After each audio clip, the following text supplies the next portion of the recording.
হাইসুমা যুকিরতু যুকিরতা মানি, হে নবী যেখানে আমি আল্লাহর আলোচনা হবে সেখানে আপনি রাসূলের আলোচনা হতে হবে। সেই সিস্টেম করে দিয়েছে। কিভাবে? উদাহরণ দেব। এই যে পাঁচ ওয়াক্ত সালাত আমরা আদায় করি, পাঁচ ওয়াক্ত নামাজ আদায় করি, নামাজের জন্য আযান দেওয়া হয়, আযানের মধ্যে নবীর নাম আছে না নাই? তাহলে পাঁচ ওয়াক্ত নামাজ আপনার উম্মতের আদায় করবেন, পাঁচ ওয়াক্ত সালাতের জন্য পাঁচবার আযান দেওয়া হবে। আর এই পাঁচবার আযানের মধ্যে প্রথম চার বাক্যে আল্লাহর বড়ত্বের ঘোষণা, আল্লাহু আকবার, আল্লাহু আকবার। দ্বিতীয় দুই বাক্যে বলা হয় আল্লাহ তাআলার তাওহীদের ঘোষণা। তৃতীয় দুই বাক্যের মধ্যে গিয়ে আল্লাহ তাআলার পরিচয় তুলে ধরার পর মসজিদ শেষ এবং মেহরাব থেকে মসজিদের মিনার থেকে তখন আযানের ধ্বনি আসে, আশহাদু আন্না মুহাম্মাদার রাসূলুল্লাহ। আমি সাক্ষ্য দিচ্ছি যে মুহাম্মদ সাল্লাল্লাহু আলাইহি ওয়াসাল্লাম তিনি হচ্ছেন আল্লাহ তাআলার প্রেরিত পয়গম্বর, তিনি রাসূল। এই সাক্ষ্য আমি দিচ্ছি। তো এই যে আযানের মধ্যে আল্লাহর নামের পরে রাসূলের নাম, যেই কালিমা পড়ে আমরা মুসলমান হলাম, ঈমানের মূল মন্ত্র যেই কালিমা লা ইলাহা ইল্লাল্লাহ মুহাম্মাদুর রাসূলুল্লাহ, আল্লাহ রাব্বুল আলামিন এমন সিস্টেম করে দিলেন লা ইলাহা ইল্লাল্লাহ আল্লাহর নামের ঘোষণার পরে শেষ অংশে বলা হচ্ছে মুহাম্মাদুর রাসূলুল্লাহ, আল্লাহ ছাড়া কোনো ইলাহ নেই। এবং এই সাক্ষ্য দিচ্ছি যে মুহাম্মদ সাল্লাল্লাহু আলাইহি ওয়াসাল্লাম তিনি আল্লাহর রাসূল। তাহলে দেখেন নামাজের মধ্যে আযানের মধ্যে আল্লাহর নবীর নাম, আল্লাহর নামের সঙ্গে তার রাসূলের নাম, ইকামত হবে, ইকামতের মধ্যে আল্লাহর নামের সঙ্গে তার রাসূলের নাম। নামাজ শুরু করবেন, নামাজের মধ্যে আপনি দুরূদ শরীফ পড়বেন, দুরূদের মধ্যে নবীর নাম আছে না নাই? আসসালামু আলাইকা আইয়ুহান নবী, আপনারা যদি পড়েন আসসালামু আলাইকা আইয়ুহান নবী ওয়া রাহমাতুল্লাহি ওয়া বারাকাতুহু, আসসালামু আলাইনা ওয়া আলা ইবাদিল্লাহিস সালিহিন, আশহাদু আল লা ইলাহা ইল্লাল্লাহ ওয়া আশহাদু আন্না মুহাম্মাদার রাসূলুল্লাহ। তাশাহুদের নবীর নাম, দুরূদ শরীফ পড়া হচ্ছে, দুরূদের মধ্যে নবীর নাম, সব জায়গায় নবীর নাম। নবী এই পৃথিবীতে যত জায়গায়, যত মুসলমানেরা যত জায়গায় আমি আল্লাহর আলোচনা করবে, সকল স্থানে সকল মানুষেরা আমার নামের সঙ্গে আপনার নামটা তাদের নিতে হবে। সেই সিস্টেম আমি পৃথিবীতে চালু করে দিয়েছি। সুবহানাল্লাহ। এই জন্য নবীজির মর্যাদা যে কত বেশি, এটা আমার দু একটা বিষয় শুনলে পড়লে বুঝলে পুরো বিষয়টা আসলে বোঝা যায় যে নবীজির মর্যাদা আল্লাহ তাআলার কাছে কত বেশি। আমার ভাইরা, আরেকটি উদাহরণ বলি নবী ইসলামের মর্যাদা, আল্লাহ তাআলা তাকে কেমন মর্যাদা দিয়েছে। দেখুন, পৃথিবীতে লক্ষাধিক নবী এবং রাসূলের আগমন হয়েছে। এই লক্ষাধিক নবী এবং রাসূলদের মধ্য থেকে মাত্র 25 জন নবীর কথা কোরআনে কারীমের মধ্যে আসছে। এই 25 জন নবীদের মধ্যে 24 জন নবীকে আল্লাহ তাআলা নাম ধরে আহ্বান করেছেন, ডেকেছেন। আদম নবী, নূহ নবী, ঈসা নবী, ইউনূস নবী, ইদ্রিস নবী, ইয়াহইয়া নবী, নূহ নবী, প্রত্যেক নবীদেরকে আল্লাহ তাআলা নাম ধরে ধরে ডেকেছেন। কেবলমাত্র ব্যতিক্রম হচ্ছে আমাদের নবী মুহাম্মদ সাল্লাল্লাহু আলাইহি ওয়াসাল্লাম। দেখুন কোরআনে কারীম তার সাক্ষ্য দিচ্ছে। আল্লাহ তাআলা বলেছেন, নবী আমি আপনাকে কেমন মর্যাদা দিলাম লক্ষ্য করুন। পৃথিবীতে যত নবী রাসূল পাঠিয়েছি সকল নবী এবং রাসূলদেরকে আমি নাম ধরে ডেকেছি। হযরত আদম আলাইহিস সালাম তার সম্মান কম নাকি? তার সম্মান তার মর্যাদা তো কম নয়। আল্লাহ তাআলা তাকে নিজ কুদরতি হাতে দেহ সৃষ্টি করেছেন। আদম নবী পৃথিবীতে আসার আগে জান্নাতের মধ্যে থাকার পারমিশন পেয়েছেন। জান্নাতের মধ্যে তিনি স্ত্রী মা হাওয়া আলাইহিস সালামের সঙ্গে একাকিত্ব সময় কাটিয়েছেন। আল্লাহ তাআলা হযরত আদম নবীকে নিজে ফেরেশতাদের মাধ্যমে তাকে বিভিন্ন শিক্ষা দিয়েছেন এবং নিজের রূহকে আল্লাহ তাআলা আদম নবীর দেহের মধ্যে ফুঁকে দিয়েছেন। আদর্শকে আল্লাহ তাআলা একাধিক কথা কথোপকথন করেছেন, কথাবার্তা বলছেন। দীর্ঘদিন জান্নাতের মধ্যে সময় কাটিয়েছেন। তিনি হচ্ছেন আবুল বাশার, আদি মানব, এবং তিনি আবুল আম্বিয়া, সকল নবীদের পিতা, সকল মানব জাতির পিতা। এই মর্যাদা হযরত আদম নবীকে আল্লাহ তাআলা দিয়েছেন। তার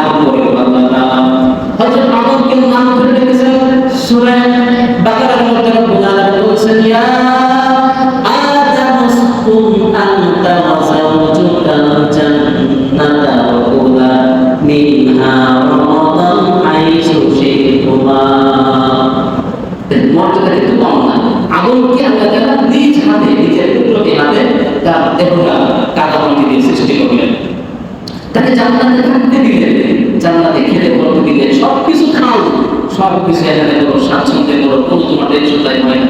আল্লাহ তাআলা তার নিজের রূপকে আদম নবীর মধ্যে ফুঁকে দিলেন, তখন তিনি কথা বলা শুরু করে দিলেন। আদম আলাইহিস সালামকে শুধু আল্লাহ তাআলা শিক্ষা দিয়েছেন, জ্ঞান বিজ্ঞান ইলম তাকে শিখিয়েছেন, তাকে শিক্ষা দিয়েছেন, সবকিছু এত মর্যাদা। পৃথিবীতে মিলিয়ন মিলিয়ন ট্রিলিয়ন ট্রিলিয়ন মানুষ, হাজার কোটি লক্ষ লক্ষ কোটি মানুষ, এই সমস্ত মানুষের একজন পিতা নাম কি? আদম। আমরা সবাই আদম থেকে আসছি, এই বিশ্বাস সকল মুসলমানরা পোষণ করে এবং এটাই বাস্তব, এটাই যুক্তিসঙ্গত।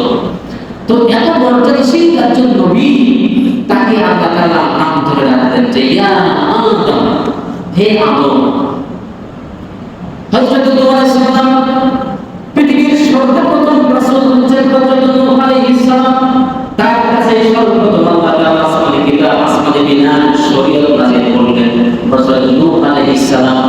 হযরত নূহকে আল্লাহ তাআলা নাম ধরে ডাকলেন।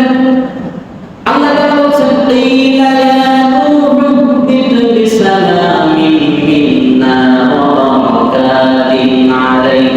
ও তুমি, আমি আল্লাহর পক্ষ থেকে সালাম, শান্তি এবং নিরাপত্তা সহ এই জুদি পাহাড়ের পাদদেশে যদি অবস্থান করো। কিন্তু একটা প্রেক্ষাপট আছে, ঘটনা আছে, সেদিকে না যায়। নূহ নবীকে আল্লাহ তাআলা নাম ধরে ডাকলেন। যদি লোকদের আম্বিয়া, যদি লোকদের পয়গম্বর হযরত মূসা কালিমুল্লাহ আল্লাহ রাব্বুল আলামিনের সঙ্গে সরাসরি কথা বলতেন। হযরত মূসাকে আল্লাহ তাআলা এমন মর্যাদা এবং ক্ষমতা দান করেছিলেন, আমরা কথা বলার প্রয়োজন হলে মোবাইলের নাম্বার টিপে এরপরে বাড়িতে যোগাযোগ করি, বন্ধু বান্ধবের খোঁজ খবর দেই। কিন্তু হযরত মূসা আলাইহিস সালামকে আল্লাহ তাআলা এমন একটা পর্যায়ে তাকে নিয়ে গিয়েছিলেন, এমন মর্যাদা দিয়েছিলেন, যখনই আল্লাহর সঙ্গে কোনো বিষয়ে ডিসকাস করার প্রয়োজন হতো, আল্লাহর সঙ্গে আলোচনা করা দরকার হতো, আল্লাহর সঙ্গে কোনো বিষয় যেমন ফায়সালা করা হতো, হযরত মূসা আলাইহিস সালাম দূর পর্বতে গিয়ে আল্লাহকে ডাক দিতেন। আল্লাহ রাব্বুল আলামিন তার নিজ কণ্ঠের নিজ আওয়াজে মূসার সঙ্গে কথা বলতেন। সুবহানাল্লাহ। এই ক্ষমতা পৃথিবীতে কেউ পায়, ফেরেশতারা পায় না, জানেন? আমরা মনে করি ফেরেশতারা তো আল্লাহ বিশেষ বান্দা, তাদের কোনো আমাদের ক্ষমতা, তাদের কোনো ক্ষমতাই নাই। একজন মানুষের যে ক্ষমতা, মানুষের ক্ষমতার কাছে ফেরেশতার ক্ষমতা একদম মাইনাস ছিল। কারণ ওরা ওদের ভিতরে, ফেরেশতাদের ভিতরে যে মেমোরিটা ঢুকিয়ে দেওয়া হয়েছে, এই মেমোরির বাইরে কিছু করতে পারে না। কিছুটা বলা যেতে পারে মাত্র রোবট। আল্লাহ তাআলা তাদের ভিতরে এমন একটা মানে অ্যাপস বা সফটওয়্যার দিয়েছে, যে সফটওয়্যার অনুযায়ী ওদেরকে চলতে হয়। ওদের নিজের থেকে কিছু করতে পারে না, ইচ্ছা নেই, নিজের ইচ্ছায় না ভালো করতে পারে না মন্দ করতে পারে, যা হয় ওই সফটওয়্যার মাফিক হয়। আল্লাহ তাআলা যে সফটওয়্যার দিয়েছেন ওই সফটওয়্যার মাফিক তাদের চলতে হবে। তো এই জন্য ফেরেশতারা আল্লাহর সঙ্গে কথা বলতে পারে না, কিন্তু মূসা আলাইহিস সালামকে আল্লাহ তাআলা এমন ক্ষমতা দিয়েছিলেন যে তিনি আল্লাহর সঙ্গে সরাসরি যোগাযোগ করতেন। এই মূসা আলাইহিস সালামকে আল্লাহ তাআলা ফেরাউনের বল থেকে আমরা জানি সে ঘটনা যে অলৌকিকভাবে আল্লাহ তাআলা মূসা আলাইহিস সালামকে সমুদ্র পৃষ্ঠকে ভাগ করে রাস্তা তৈরি করে দিলেন। সেই রাস্তা দিয়ে মূসা সহ তার 12,000 70,000 সাহাবী দিয়ে তার উম্মতদেরকে নিয়ে তিনি রাস্তা পার হয়ে গেলেন। ফেরাউন ওখানে চুরি খেতে খেতে সে দুনিয়া থেকে জান্নাতের সাথে বিদায় নিল।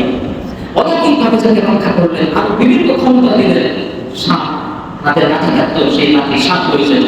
এই এত ক্ষমতা দেওয়ার পরে, এত মান মর্যাদা, সে একজন নবী, একজন রাসূল, তার নাম হচ্ছে কি বলেন? মূসা আলাইহিস সালাম। এই মিশরে পাঠিয়েছেন মূসা আলাইহিস সালাম। মূসাকে আল্লাহ তাআলা নাম ধরে ডেকেছেন কোরআনে কারিমে। আল্লাহ বলছেন কোরআনে কারিমের মধ্যে বলছেন মূসা, ও মূসা বিল ওয়াদিল মুকদ্দাস তুওয়া।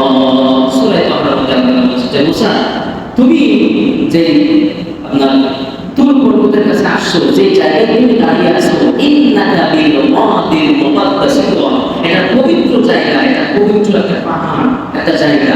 তুমি এখানে তোমার জন্য মুবারক খুদা মূসা নবীকে আল্লাহ দান করে দিয়েছেন। সকল নবীদেরকে ইয়াহইয়া আলাইহিস সালাম, তিনি যত নবী রাসূল এসেছেন তাদের মধ্যে ছোট বয়সে, মানে ছোট বয়সে নবুয়ত পেয়েছেন, তার নাম হচ্ছে হযরত ইয়াহইয়া আলাইহিস সালাম। ইয়াহইয়া আলাইহিস সালাম আল্লাহ তাকে ছোট্ট বয়সে নবী বানিয়েছিলেন। সুবহানাল্লাহ। অন্য নবীরা হয়েছে আমাদের নবী 40 বছর বয়স পেলেন তখন তার উপরে কুদরত নাযিল হলো, রিসালাত আসলো। কিন্তু ইয়াহইয়া আলাইহিস সালাম তিনি ছোট বাচ্চা থেকে করেছিলেন। আল্লাহ তাআলা ইয়াহইয়াকে বলছেন, ইয়া ইয়াহইয়া খুযিল কিতাবা বিকুওয়া ওয়া আতাইনাহু হুকমা সাবিয়া। ও ইয়াহইয়া, তোমাকে একটা কিতাব দান করলাম, একটা শরীয়ত দিলাম। এই শরীয়তকে, এই কিতাবকে তুমি দৃঢ় হাতে শক্তি দিয়ে আঁকড়ে ধরো।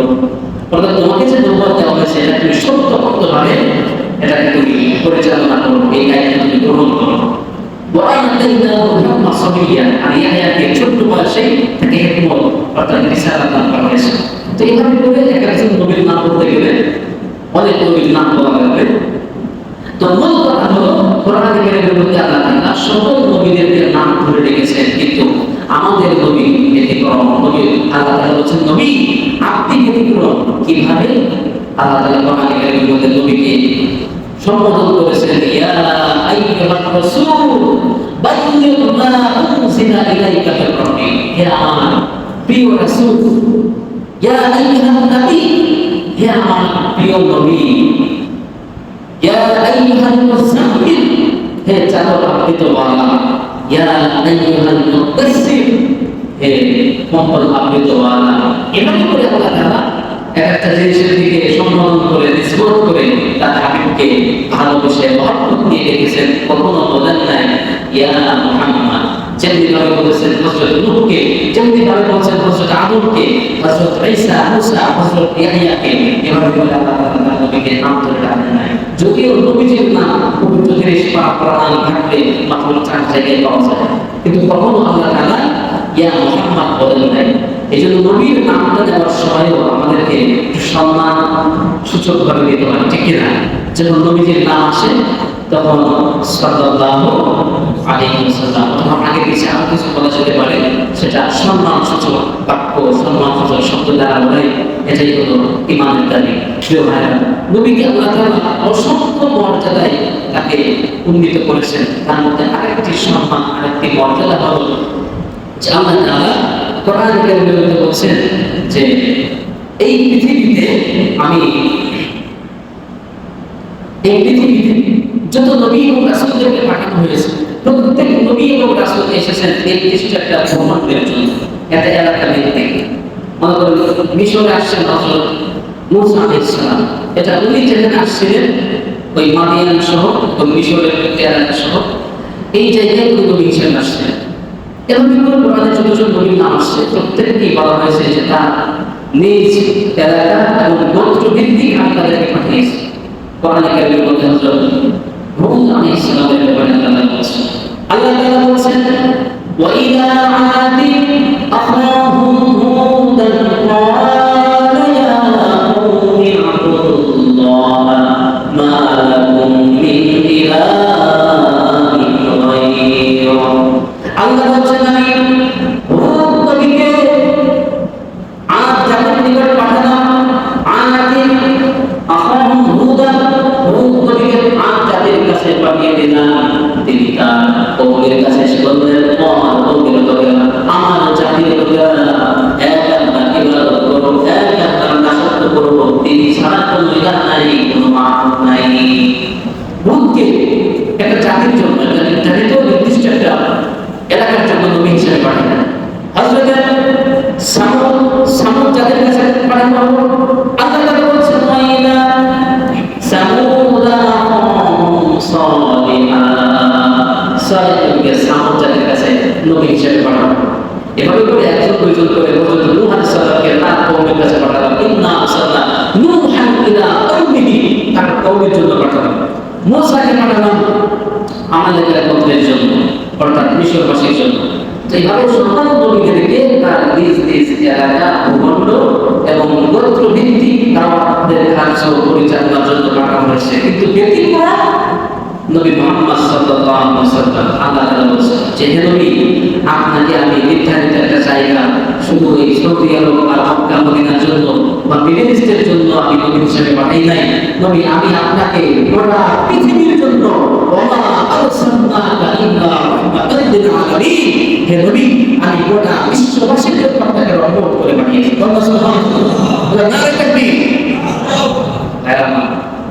দিচ্ছেন গোটা বিশ্ববাসীর জন্য রহমত, শুধু মানুষ জাতির জন্য রহমত এটা না।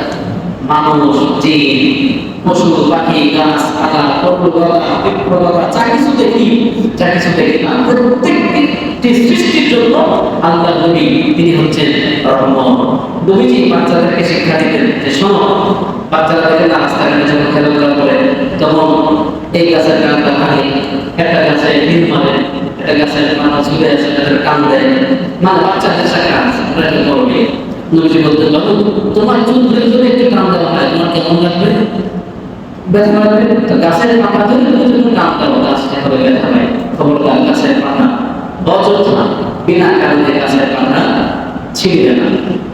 সাহাবীদেরকে তিনি প্রশিক্ষণ দিতেন সেনাবাহিনীকে যুদ্ধে যাওয়ার সময়, যে খবরদার অপ্রয়োজনে কোনো গাছ কাটবে না, মানুষের ঘরে আগুন দেবে না, এভাবে পানি নষ্ট, আবদ্ধ পানি যেখানে পানি আছে পানি নষ্ট করবে না, পানির মধ্যে প্রস্রাব পায়খানা করবে না, কারণ সেখানে পশু পাখি বাড়ি নাই, ইত্যাদি ইত্যাদি। এভাবে করে শুধু মানুষ জাতি না, তিনি গাছপালা, বনলতা, যা কিছু দেখি না, প্রত্যেক বছর প্রত্যেক সৃষ্টির জন্য আল্লাহ নবী তিনি ছিলেন রহমত। এই জন্য আল্লাহ তাআলা বলছেন, হে রাসূল, আমি আপনাকে গোটা পৃথিবীবাসীর জন্য আমার সান্নাকা ইল্লা রাহমাতাল লিন নাস, মানব জাতির জন্য রহমত করে পাঠিয়েছি, এটা বলেন না, রহমাতাল লিল আলামিন, অর্থাৎ বিশ্ব ব্রহ্মাণ্ডে যা কিছু আছে সব কিছুর জন্য আপনি হচ্ছেন রহমত করে আপনাকে পাঠিয়েছি। আল্লাহ তাআলা বলছেন, ওমা আরসালনাকা ইল্লা কাফাতান লিন-নাসি বাশীরাও ওয়া নাযীরা। হে রাসূল, আমি আপনাকে গোটা বিশ্ববাসীর জন্য বাশীর এবং নাযীর করে পাঠিয়েছি। বাশীর বলা হয় মাই ইউবাশশিরুন নাসা বিল জান্নাহ ওয়াল মাগফিরাহ, যিনি মানুষদেরকে জান্নাতের সুসংবাদ এবং আল্লাহর ক্ষমার সুসংবাদ শোনায় তাকে বলা হয় বাশীর। আর নাযীর বলা হয় যে মাই ইয়াকুলুন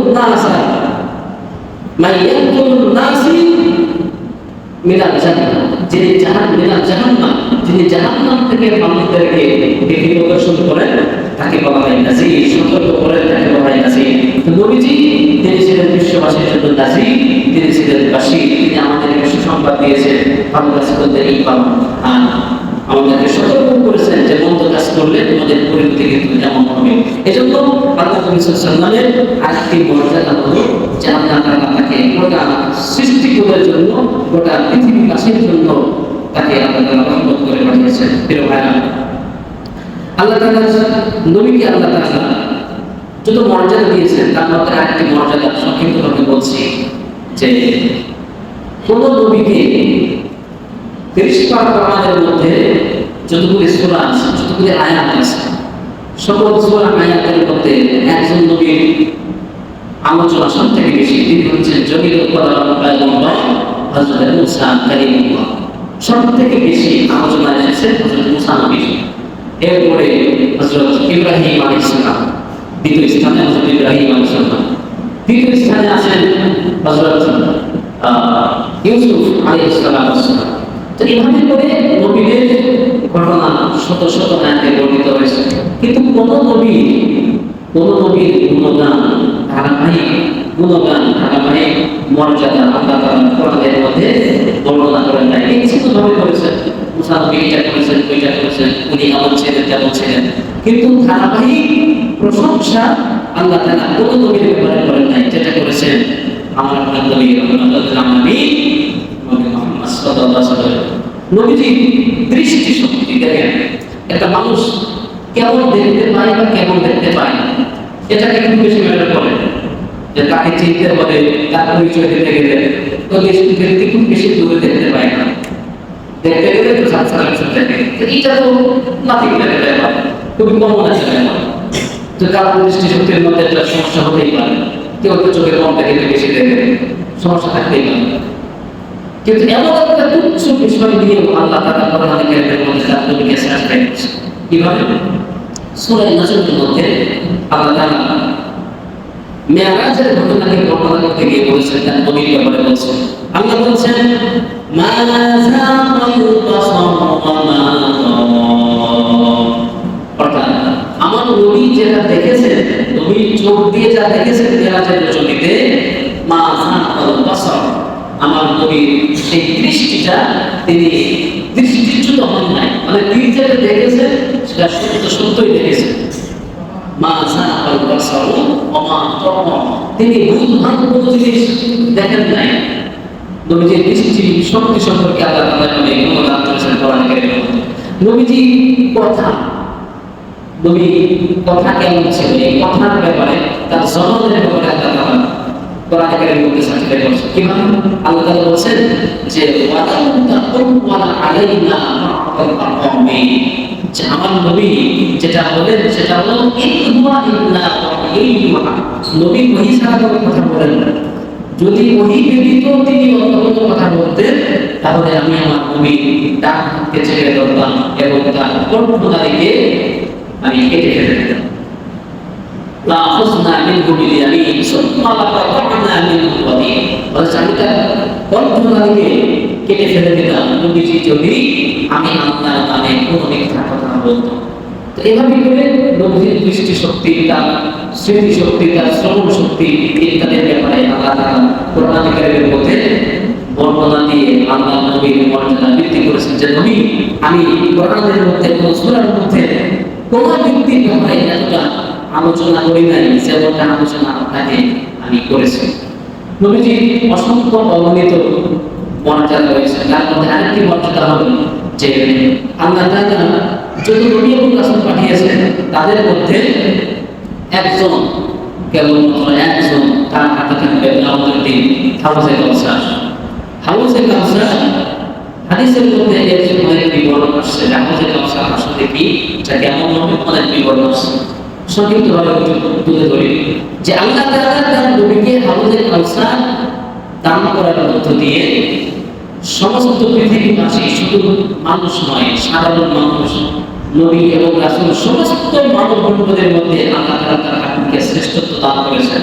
যে কিয়ামতের দিন এভাবে কোটি কোটি মানুষ, সব মানুষ একজন ব্যক্তির হাতের দিকে তাকিয়ে থাকবেন, তিনি হচ্ছেন আমার নবী। যে নবীজি যদি এক গ্লাস পানি দেয় তাহলে সেই পানিটা খেতে পারবো, নবীজি যদি তাড়িয়ে দেন তাহলে আমরা ধ্বংস হয়ে যাবো। এই কথা আল্লাহ তাআলা বলেছেন কোরআন কারীমে শুরু করছে।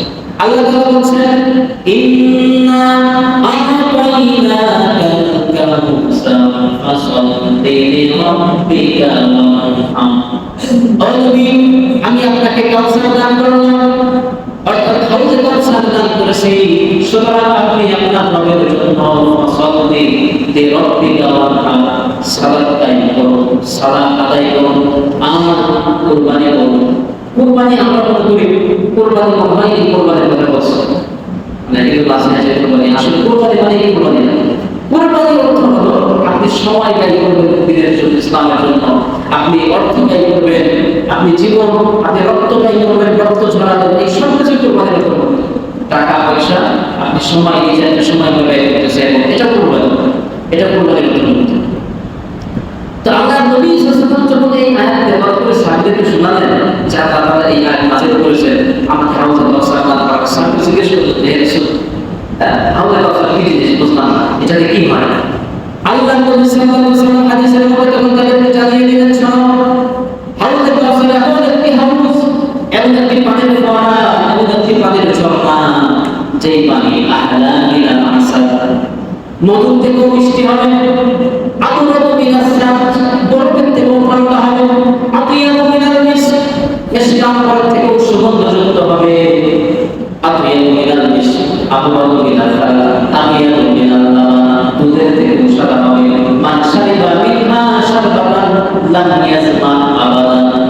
নবী বলেছেন যে দুধের থেকে সাদা, বরফের থেকে ঠান্ডা এবং মিষ্টি আম্বরের থেকে সুগন্ধযুক্ত একটা পানি, এই পানি যদি একজন কেউ পান করে তার ইয়াসমা আবাদান, সে আর কখনোই পিপাসার্ত হবে না। সুবহানাল্লাহ। এমন কোন ড্রিঙ্ক আছে, কোন এমন পানীয় আছে যেটা পান করলে আর তৃষ্ণা লাগবে না, এমন কোন পানীয় আছে? পৃথিবীতে আছে কোনো পানি? পৃথিবীতে নাই। তো এই পানি হচ্ছে সে হাউজে কাউসারের পানি। আল্লাহ নবী সাক্ষ্য দিচ্ছেন যদি একবার একজন কোনো উম্মত পান করতে পারে, আর জান্নাতে যাওয়ার আগ পর্যন্ত সে আর পিপাসার্ত হবে না। কারণ ওই দিনটা, এমন হাসরের দিনটা হবে খুব কঠিন, মাথার উপরে সূর্য তাপ দিতে থাকবে, গুনাহগারের মাথার মগজগুলি গলে পচে কান নাকের ছিদ্র দিয়ে বের করতে থাকবে। মানুষেরা এই বিভীষিকাময় একটা অবস্থার মধ্য দিয়ে যখন চলতে থাকবে, এই দিনটা আমাদের সাধারণ দিনের মতো হবে না। এই দিনটা হবে কোরআনে কারীমের মধ্যে আল্লাহ বলেছেন খামসিনা আল হাসানাতি মিম্মা তাউদুন, তোমাদের দুনিয়ার গণনা মতে 50,000 বছরের সমান একটা দিন। একদিন কতদিন? 50,000। যদি বলতেন যে 50 দিনের সমান, তাও একটা মেনে নেওয়া যায়। 50 মাস, 50 বছর না, 50,000 বছরের সমান একটা দিন হবে। তো এই 50,000 বছর তার পিপাসা লাগবে না। একদম যদি হাউজে কাউসারের পানি কারোর কপালে চলে যায়, তো তারা এই হাউজে কাউসারের পানি পান করতে পারবে, কার পারবে না? হাদিস আছে। যারা বুঝি তিরোধানের পরে যারা বেদাতকে প্রচলন করেছে, বেদাতকে প্রচলন করেছে, তারা বুঝি হাতে এই হাউজে কাউসারের পানি পান করতে পারবে না। আসলে বুঝির কাছে হে রাসূল, আমরা রক্তগুলো ছিলাম, আমরা সুন্নাত ছিলাম, আমাদের তো পানি দেন, তো বুঝি পানি কিভাবে দিতে যাবেন? ফেরেশতারা বলেন, হে রাসূল, আপনি তাদেরকে পানি দিবেন না কেন? তারা তো উম্মত, আমার উম্মতের মতোই তো দেখা যায়, কপালে দাগ পড়ে গেছে, তারা তো উম্মতের মতোই দেখা যায়। ফেরেশতারা বললেন যে না, তারা তো উম্মত, শুধু নাম মাত্র উম্মত, কিন্তু আপনার মৃত্যুর পরে আপনার দেখে আসা ইসলামের মধ্যে আপনার নীতি সুন্নাতের মধ্যে তারা কম বেশি করেছে, আকসার করেছে। নবীজি বললেন সফিকান দিমান গায়রা বাদি, আমার চলে আসার পরে, আমার মৃত্যুর পরে আমার ধর্মের মধ্যে যারা কম বেশি করেছে, আকসার করেছে, তারা দুর্গম তোমাদের জন্য আজকে হাউজে কাউসারের পানি চলে না, তাদেরকে পানিয়ে দেওয়া। তো এই জন্য সঠিকভাবে সুন্নতের অনুসরণ করা এটা একটা ভাগ্যের ব্যাপার, এটা ভাগ্যের ব্যাপার।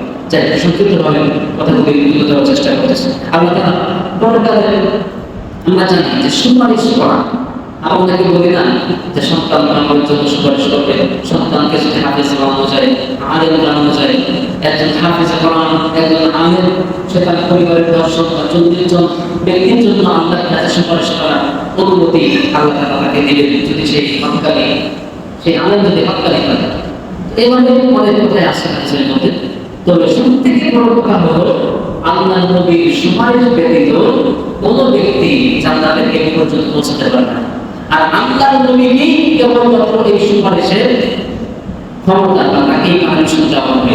নবীজি ব্যতীত অন্য কোনো ব্যক্তিকে সেই সুপারিশের পারমিশন প্রথম পর্যায়ে দেওয়া হবে না। নবীজি সাল্লাল্লাহু আলাইহি ওয়াসাল্লামকে আল্লাহ তাআলা কোরআনে কারীমের সূরা বনী ইসরাঈলের আয়াত আছে, আল্লাহ তাআলা তার নবীকে ডেকে বলেছেন যে নবী, আমি আপনাকে কিভাবে মর্যাদা দিলাম আপনি জানেন? যে জান্নাতের দরজার গেট, জান্নাতের দরজায় লক করা আছে, সেই লক পর্যন্ত আপনার অনুমতি ছাড়া খোলা হবে না। অর্থাৎ আপনার অনুমতি নিয়েই জান্নাতের দরজাটা ওপেন করা হবে, খুলে দেওয়া হবে। তো সেই পারমিশন, এটাকে বলা হয় মাকামে মাহমুদ। নবীকে যে সুপারিশ করার পারমিশন আল্লাহ তাআলা দিবেন, সেই মাকামে মাহমুদ আমি আল্লাহ আপনাকে দান করব।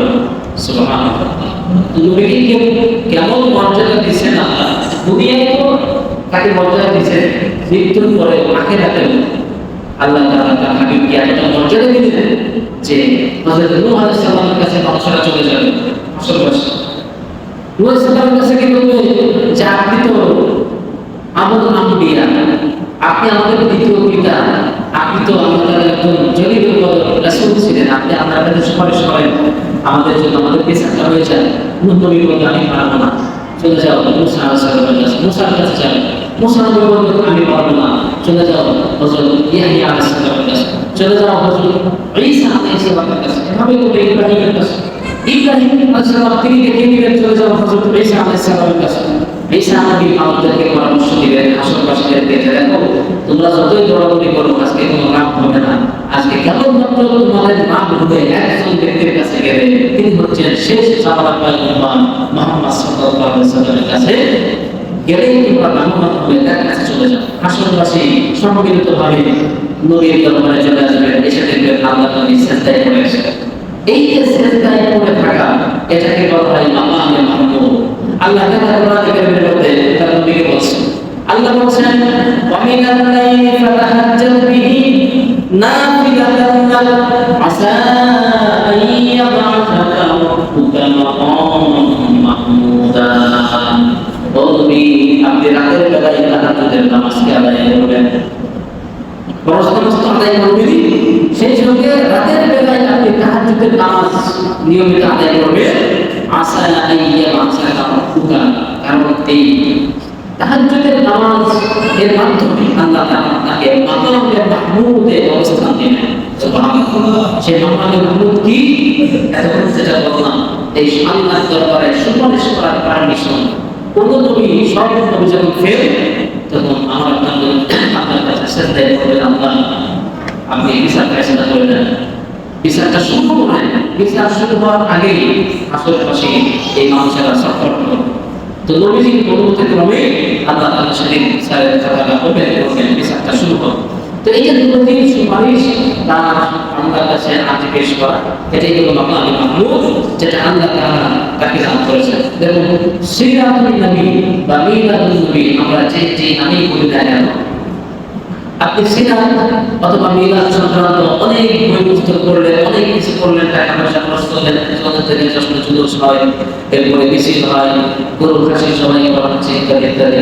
তো সব কিছু করলেন, যদি নবীজির সুন্নাতের অনুসরণ আপনার মধ্যে না থাকে, নবীজির সুন্নাতের অনুসরণ যদি না থাকে, তাহলে এই এত কিছু করা সবকিছু সব চলে যাবে।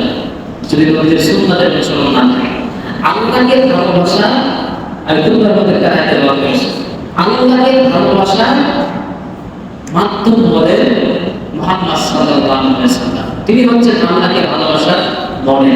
অর্থাৎ আল্লাহকে ভালোবাসতে হলে, আল্লাহ প্রিয় পাত্র হতে গেলে আমাদেরকে অনুসরণ করতে হবে নবীকে, নবীকে মহব্বত করতে হবে। আমরা শুধু মহব্বত করলে হবে না, কারণ নবীকে মহব্বত করতে নবীর চাচা হামজা আব্দুল মুত্তালিব সেখান তার জীবন যৌবন সবকিছু উৎসর্গ করেছেন আবু তালেব একই।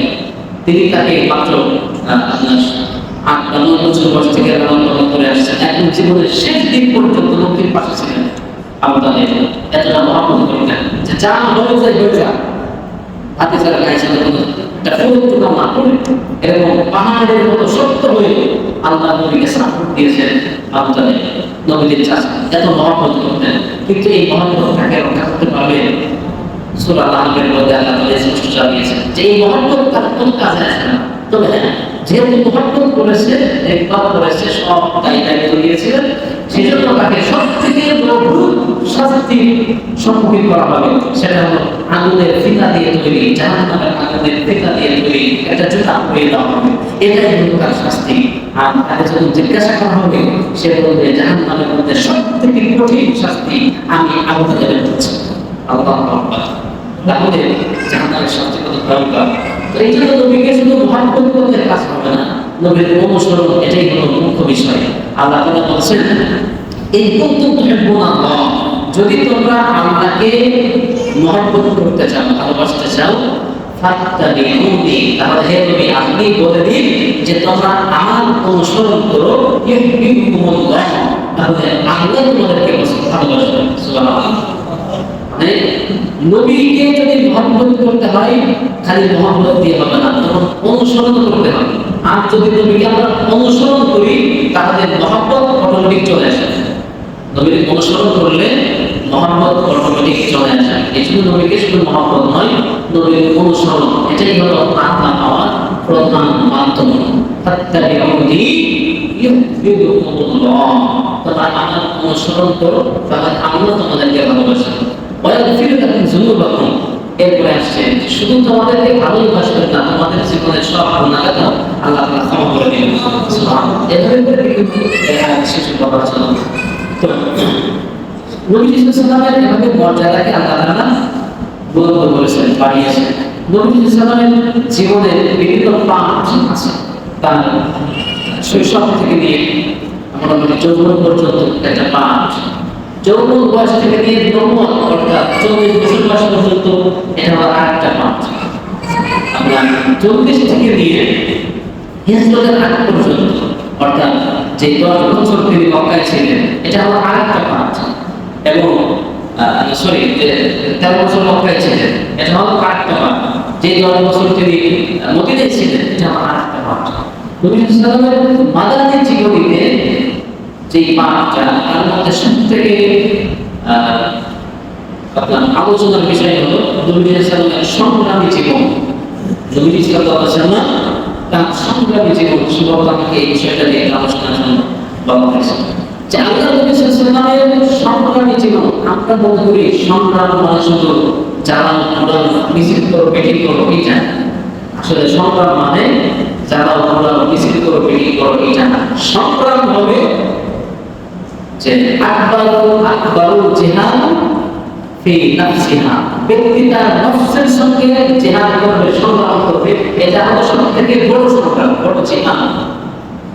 এটা হলো বড় জিহাদ, যে ব্যক্তি তার নফসের সঙ্গে জিহাদ করবে, সংগ্রাম করবে। তো আমরা আগে নফসের সঙ্গে জিহাদ করা, সংগ্রাম করা, এটাই হলো নবীদের শিক্ষা। দেখুন নবী সাল্লাল্লাহু আলাইহি ওয়াসাল্লাম প্রাথমিকভাবে প্রাথমিক জীবনে তার সংগ্রামী জীবনের প্রাথমিক পর্যায়ে ছিল তিনি নিজেকে আত্মশুদ্ধি পথ অবলম্বন করবার জন্য তিনি আপ্রাণ চেষ্টা করেছেন। নিজেকে কিভাবে পরিশুদ্ধ করা যায়, আত্মশুদ্ধি যেটা সমাজের মানুষ যে যা করছে করুন, আগে নিজে বাঁচে। এই যে আত্মশুদ্ধি, এই আত্মশুদ্ধি সংগ্রামী জীবন নবী সাল্লাল্লাহু আলাইহি ওয়াসাল্লামের জীবনের আরেকটি পাঠ। এই আত্মশুদ্ধির মধ্যে রয়েছে হারাম থেকে বেঁচে থাকা এবং হালাল অর্জন করা। আপনার আত্মশুদ্ধি সংগ্রামী জীবনের প্রথম এবং প্রধান পাঠ। এটা কিভাবে বুঝলাম? এটা হলো প্রথম এবং প্রধান কোরআনের কারিমের সাথে আল্লাহ তাআলা বলছেন, ইয়া আইয়ুহার রাসূল কুলু মিনাত তাইয়্যিবাত ওয়া আমালু সালিহান ইন্নী বিমা তা'মালুন আলীম। হে আমার রাসূলগণ, আপনারা আগে হালাল জিনিস গ্রহণ করুন, ওয়া আমালু সালিহান, এরপরে আমাদের সালেহ করবেন, নেক আমল করবেন। সংগ্রামী জীবনের আত্মশুদ্ধির মধ্যে সংগ্রাম, এটি হলো আমাদের জন্য সেটা হলো হালাল খাবার গ্রহণ করা, হারাম থেকে বেঁচে থাকা, চুরি ডাকাতি ছিনতাই ডাকাতি জবরদখল ইত্যাদি এইগুলি থেকে বেঁচে থাকা, চাঁদাবাজি ধান্দাবাজি কাউকে ঠকানো, এই বিষয়গুলো থেকে বেঁচে থাকা। এটা হলো আত্মশুদ্ধিমূলক সংগ্রামী জীবনের প্রথম পাঠ, সংক্ষিপ্তভাবে বললাম। দ্বিতীয় পাঠ হলো সংগ্রামী জীবনের সেটি দিন প্রতিষ্ঠার কাছে নিজেকে আত্মনিয়োগ করা। এখানে আমি সংক্ষিপ্ত করব যে আমার বলছেন প্রথম সংগ্রামী জীবনের প্রথম পাঠ হলো আত্মশুদ্ধিমূলক সংগ্রাম করা, সেটা নিজে হালাল গ্রহণ করা, হারাম থেকে বেঁচে থাকা। এটা নবীজির শিক্ষা। নবীজি এটা ঘটনা বলি, আল্লাহ নবী সাল্লাল্লাহু আলাইহি ওয়াসাল্লাম যখন সুদের আয়াত নাযিল হলো, কিসের আয়াত? সুদের আয়াত, যে লা তাকুলু রিবা আও আনফা মুদাআফা, এই সুদের আয়াত যখন নাযিল হলো, সুদের বড় একজন ব্যবসায়ী ছিলেন নবীজির আপন চাচা, তার নাম হচ্ছে হযরত আব্বাস রাদিয়াল্লাহু তাআলা। তিনি সুদের সাথে জড়িত ছিলেন। এটা জানেন আপনারা? ইতিহাস বলছে, সিরাত বলছে, নবীজির চাচা নবীজির চাচা, হ্যাঁ আব্বাস, ছোট চাচা আব্বাস, তিনি সুদের সাথে জড়িত ছিলেন। যখন এই আয়াত নাযিল হলো, তখন তিনি ঘোষণা করলেন যে সর্বপ্রথম এই সুদ আমি আমার নিজের থেকে, আমার পরিবার থেকে এটাকে কর্মস্থ করে দিলাম। আমার চাচা যত বকেয়া আছে, চাচাকে সাক্ষী রেখে বলেন, যত বকেয়া আছে সুদের চাঁদের পাওনা আছে ইত্যাদি সব সুদের লেনদেন কাছ থেকে খারিজ করে দিলাম, সবার সুদ মাফ। সুবহানাল্লাহ। এই যে আত্মশুদ্ধিমূলক সংগ্রামী জীবন, হালাল গ্রহণ করা, হারাম থেকে বেঁচে থাকা, সর্বপ্রথম নবীজি তার নিজের বাপ থেকে এটা শুরু করেছেন, আপন চাচা থেকে শুরু করেছেন। তো কে কি করলো, কে কি বললো, এটা আগে দেখবো না, আগে আমার নিজে কি করছি, আমার সন্তান সুদের সঙ্গে বা অবৈধ উপার্জন সঙ্গে আছে কিনা, আমার ভাই বা আমি নিজে অবৈধ সঙ্গে আছে কিনা, এই বিষয়টি আমাদের আগে ভাববার বিষয়, দেখার বিষয়। তো সংগ্রামী জীবনের দ্বিতীয় পাঠ হলো দিন প্রতিষ্ঠার কাছে সংগ্রাম করা, নিজেকে আত্মনিয়োগ করা। তো দিন প্রতিষ্ঠার কাছে সাহাবায়ে কেরাম, নবী সাল্লাল্লাহু আলাইহি ওয়াসাল্লাম নিজের সহ সাহাবায়ে কেরাম তারা কতটা প্রতীক্ষা করেছে, এটা আসলে অল্প সময়ের মধ্যে শেষ করা সম্ভব নয়। তারপর আমি একটুখানি কাজ দিব। নিজের বিবি বা বাচ্চা, বাড়ি ঘর, নিজের এলাকা, গ্রাম, ভিটা মাটি ফেলে রেখে রাতের অন্ধকারে চোরের মতো বাঁধিয়ে, খুনি আসামির মতো খুনের আসামির মতো পালিয়ে সেই মক্কা থেকে চলে গেলেন বর্তমান ইথিওপিয়া, অর্থাৎ আপনার আবিসিনিয়া চলে গেলেন। নিজের বউ বাচ্চা পিতা মাটি সব কিছু ফেলে রেখে চলে গেলেন শুধুমাত্র ঈমান রক্ষার্থে। কোথায় গেলেন? আবিসিনিয়া চলে গেলেন। সেখানে চলে গিয়ে 5 মাস পর চলে আসছিলেন এরকম না, ওখানে যারা গেছিলেন সর্বপ্রথম মাসুদে যায়েদ রাদিয়াল্লাহু তাআলা আনহুর নেতৃত্বে যারা গিয়েছিলেন, বলা হয় 1719 জন, তারা ওখানে গেলেন দীর্ঘ 15টা বছর পর্যন্ত পিতা মাটি মানে কি হচ্ছে বলে যায় খোঁজ খবর নাই। চলে গেলেন পিতা মাটি থেকে কোথায়? ইথিওপিয়া চলে গেলেন আবিসিনিয়া। অর্থাৎ আমরা যদি এখন বাংলাদেশ থেকে আমাদেরকে বের করে দেওয়া হয়, আমরা চলে গেলাম পাকিস্তান, ঠিক আছে? ওখানে আমরা 15-20 বছর কাটে আসলাম। এটা যেমন হয় ওইটা ছিল এমন তাদের দিন এবং ঈমান রক্ষার জন্য আমরা যেমন কাজ করি। নবী সাল্লাল্লাহু আলাইহি জীবনের একটা পাঠ আছে, নবী ছিলেন অনেক দূরদর্শী। তার মধ্যে ছিল দূরদর্শিতা ছিল যে উনি আগাম অনেক কিছু উপলব্ধি করতে পারতেন যে আজ থেকে 20 বছর পরে কি হতে পারে, আজ থেকে 50 বছর পরে সমাজের মধ্যে কি হতে পারে। এই যে বিচক্ষণতা, এই মেধা আল্লাহ তাআলা হাবিবকে দান করেছেন। আল্লাহ সুবহানাহু প্ল্যান করি না, আমরা অনেক সময় প্ল্যান করি। এই প্ল্যান ABC এভাবে তিনি 3-4টা প্ল্যান রাখতেন। অর্থাৎ সংক্ষিপ্ত করে বোঝায় যে আমার ইনকামের 2টা সোর্স, মনে করেন আমি ব্যবসা করি, ব্যবসা আমার বন্ধ হয়ে গেল, তাহলে তখন ঘরে বসে থাকতে হবে। এখন ব্যবসার সঙ্গে যদি আপনি আরেকটা প্ল্যান যোগ করেন যে ব্যবসা চলবে, পাশাপাশি আমার কিছু খেতে খাওয়া হবে, সেগুলি আমি পট দিয়ে রাখলাম, পটটা দিয়ে রাখলাম। ব্যবসা যদি বন্ধ হয়ে যায় কি করতে পারবো? ওখান থেকে একটা লভ্যাংশ আসবে, সেটা আমি খেতে পারবো। ব্যবসা বন্ধ হলো সমস্যা নাই, চাকরি চলে গেল সমস্যা নাই। এভাবে আমরা প্ল্যান করে রাখবেন। নবী সাল্লাল্লাহু আলাইহি ওয়াসাল্লাম প্ল্যান ABC পর্যন্ত তার প্ল্যান থাকতো যে মক্কায় আমরা যারা আছি যদি কোনো কারণে মুশরিকরা আমাদেরকে যদি হত্যা করে, দিন যেন মিটে না যায়, ইসলাম যেন দাখিল হয়ে না যায়, সেজন্য নবী সাল্লাল্লাহু আলাইহি ওয়াসাল্লাম পর্শিয়া যুবক থেকে শক্তিশালী মেধাবী যুবকদেরকে দেখে হযরত জাফরের নেতৃত্বে আল্লাহ নবী তাদেরকে ইথিওপিয়া পাঠিয়ে দিলেন যে তোমরা ওখানে থাকো, নিরাপদে থাকো। আমরা যদি পরে দাফন হয়ে যাই, আল্লাহ দ্বীন আল্লাহ ইসলামকে আল্লাহর জমিন থেকে দাফন না করেন। সুবহানাল্লাহ, কি প্ল্যান ছিল চিন্তা করেন যে মক্কায় যদি আমরা মারাও যাই, তাহলে ওখান থেকে ইসলামের বাণী আমার চলবে ইথিওপিয়া থেকে। আমি যদি আমরা বেঁচে থাকি তাহলে আমাদের শক্তি আরো বৃদ্ধি পাবে। এটা ছিল তার প্ল্যান। তো সংগ্রামী জীবন নবী সাল্লাল্লাহু আলাইহি ওয়াসাল্লামকে পাঠিয়ে দিলেন, সেখানে 15টা বছর সেখানে অবস্থান করলেন। সংক্ষিপ্ত আরেকটা বিষয় বলে শেষ করব। নবী সাল্লাল্লাহু আলাইহি ওয়াসাল্লাম মক্কি জীবনীতে অনেক কষ্ট করেছেন, আমরা অনেক বিষয় পড়েছি বা শুনেছি।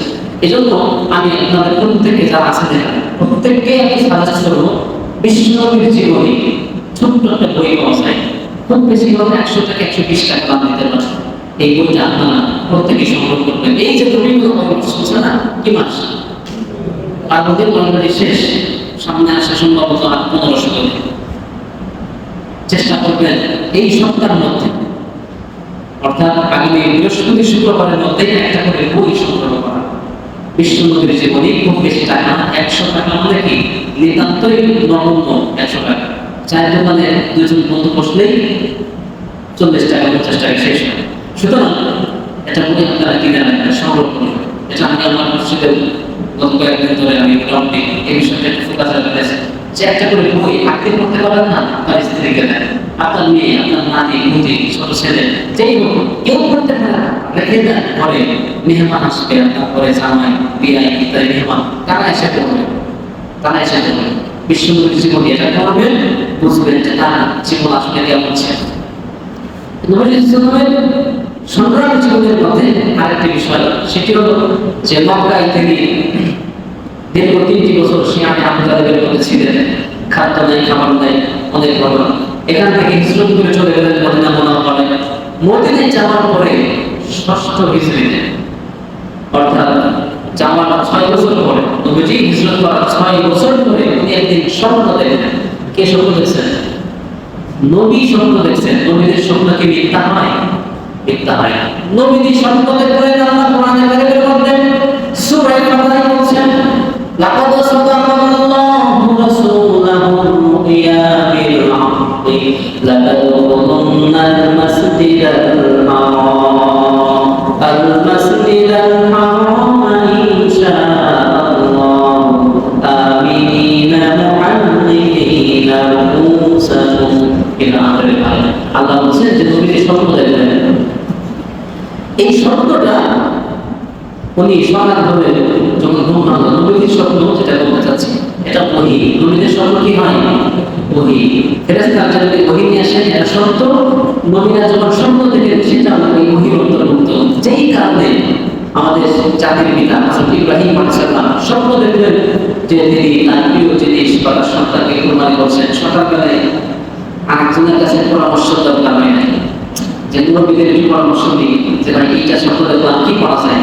কোনো বুজুর্গের পরামর্শ নেই কোনো পরামর্শ নাই কারণ স্বপ্ন দেখেছি মানে এটা কার অর্ডার এটা আল্লাহর অর্ডার এটা নবীদের কনফার্ম ছিলেন যে আমাদের স্বপ্ন কখনো শয়তানের আসর নবীদের স্বপ্নের মধ্যে শয়তান কখনো আসর করতে পারে না এটা নবীজি এই জন্য ইব্রাহিম সাল্লাল্লাহু সন্তানদের কুরবানি করেছেন সেটা ভিন্ন আলোচনা তো নবীজি স্বপ্ন দেখলেন যে উনি মক্কা থেকে যে মদিনায় হিজরত করে দীর্ঘ 6 বছর হয়ে গেল উনি স্বপ্ন দেখছেন যে উনি কাবা শরীফে তাওয়াফ করছেন কাবা শরীফে তাওয়াফ করছেন এইটা স্বপ্ন দেখে উনি কেঁদে দিলেন আর আমার মাতৃভূমি আমার জন্মভূমি হায় কাবা হায় মক্কা আমি সেখান থেকে দীর্ঘদিন চলে আসছে এই যে রক্তের টান পিতামাতির মায়া এবং আবেগ কাবা ঘরের প্রতি তার মহব্বত ভালোবাসা সবকিছু মিলে নিজে কান্না করতে লাগলেন সাহাবীরা বললেন হে রাসূল আপনার চোখে পানি সহ্য হয় না বলেন না কি হয়েছে কে আপনাকে কষ্ট দিয়েছে কে আপনাকে ব্যথা দিয়েছে বলেন আমরা আমাদের সর্বোচ্চ উজাড় করে দিয়ে কুরবানি করে আপনার এই চোখের পানির বদলা লাগিয়েছেন আপনি বলেন নবীজি বললেন না আচ্ছা তোমার রাগ করো না আমি স্বপ্ন দেখেছি যে আমার জন্মভূমিটা আমার এটা বাড়ি আল্লাহর ঘর বাইতুল্লাহ তাওয়াফ করতেছি আরে যদি বাস্তবে আমি এটা করতে পারতাম ডাক্তার করে বলছেন কারণ এখন গেলে তো অনেক সমস্যা যুদ্ধ বাকি মধ্যে আসে নবীজি কাঁদতেছেন সাহাবীরা বললেন হে রাসূল আমরা প্রস্তুত আছি আপনি শুধু বলুন আপনি বলা মাত্র আমরা চোখ কান বন্ধ করে যদি বলেন সমুদ্রে ঝাঁপিয়ে পড়তে আমরা সমুদ্রে ঝাঁপিয়ে পড়ব আগুনের গর্ত করে যদি বলেন এখানে ঝাঁপ দিতে হবে আমরা লাফিয়ে পড়বো কিন্তু মাত্র আপনার পরোয়া করবো না পেছনের চিন্তা করবো না যে ঘরে বাড়িতে স্ত্রী সন্তান আছে তাদের খাবার তাদের বাজার এই চিন্তা করবো না আপনি শুধু বলুন কি করা লাগবে নজরুল বলতে ঠিক আছে তোমরা যেহেতু উৎসব প্রকাশ করছো তাহলে আমরা প্রস্তুতি গ্রহণ করি আমরা মক্কায় যাই 1400 সাহাবী বলেন কতজন 1400 সাহাবী কত 14 জন নাই 1400 সাহাবী নিয়ে নবী সাল্লাল্লাহু আলাইহি ওয়াসাল্লাম তিনি মক্কা মুকাররমা থেকে রওনা হলেন প্রতিমধ্যে হুদায়বিয়া নামক স্থান হুদায়বিয়ার সন্ধি অনেকেই পড়েছেন শুনেছেন জানেন হুদায়বিয়ার সন্ধি হুদায়বিয়ার কাছাকাছি যখন আসলেন তখন মক্কায় থেকে খবর হয়ে গেছে মুহাম্মদ আসতেছে 1400 সাহাবী নিয়ে 1500 সৈন্য নিয়ে এই কথা শুনে তো মক্কায় অবস্থা কি হচ্ছে সর্বনাশ আর মুহাম্মদ আসতেছে যুদ্ধ করার জন্য কি করো মুহাম্মদ ওখানে আটকাও মক্কা থেকে বাহিনী চলে আসলো কুরাইশের বাহিনী এসে ওখানে মুসলমানদেরকে নবীজি বললেন ঠিক আছে এখানে যাত্রা বিরতি হলো কুরাইশদের পক্ষ থেকে কিছু আপনার দূরত্ব কর্মচারীদেরকে লোক পাঠানো নবীজির কারণ থেকে তার কাছে যে মোহাম্মদের কাছে যাও যে বলো যে এই মক্কায় তারা ঢুকতে পারবে না তাদের অনুমতি নাই আর ঢুকতে পারে আমাদের তরবারির মোকাবেলা করা লাগে তো নবীজি তিনি দেখলেন যে মাত্র 6 বছর হলো মদিনায় আসলাম এখন যদি সাহাবীদেরকে নিয়ে যুদ্ধে জড়াই তাহলে তো সমস্যা তো উনি তখন সন্ধি করলেন মক্কার কুরাইশরা বলল ঠিক আছে তোমরা মুহাম্মদকে বললেন নবীজি বললেন যে চুক্তিবদ্ধ হতে হবে চুক্তি করে তোমরা এখান থেকে বাড়ি ফিরতে পারবে মক্কায় যেতে পারবেই না মদিনায় ফিরবে এরপর চুক্তি পত্রে স্বাক্ষর করে মদিনায় ফিরতে হবে চুক্তিতে কি কি ছিল চুক্তি নেওয়া হুদায়বিয়ার সঙ্গে মধ্যে অনেক পয়েন্ট ছিল তার মধ্যে একটা পয়েন্ট ছিল যে এবছর উমরা করা যাবে না উমরা না করেই মদিনায় ফিরে যেতে হবে এখন মনে করেন 150 কিলোমিটার রাস্তা পায়ে হেঁটে 1400 সাহাবী চলে আসছে মরুভূমি পাহাড় এরকম এলাকা পার হয়ে আসছে 100 কিলোমিটার রাস্তা কষ্ট করে যাওয়ার পরে আবার বাড়িতে ফিরে আসতে হচ্ছে হজ না করে প্রাণা করে এটা কি কেউ মানতে পারে? তাহলে এত কষ্ট করে আসলাম, এতটা দিন এত কষ্ট করে এখন বাড়ি ফিরে যেতে হবে, এটা তো মানার বিষয় না। সব সাহাবীরা বলতেন যে হে রাসূলুল্লাহ, না, এটা মানতে পারি না। আমরা এবছর তোমরা করেই আমরা আবার মদিনায় ফেরবো। নবীজি বললেন থামো, তোমরা যেতো না। হযরত ওমর রাদিয়াল্লাহু আনহু বর্ষিয়ার সাহাবী, তিনি তো সবথেকে বেশি মানে এর বিরোধিতা করলেন। চুক্তিনামায় আরো ছিল যে মুহাম্মদ আগামী বছর উমরা করতে আসতে পারবেন, অনুমতি আছে, তবে তাকে বলা 3 দিন বাকি।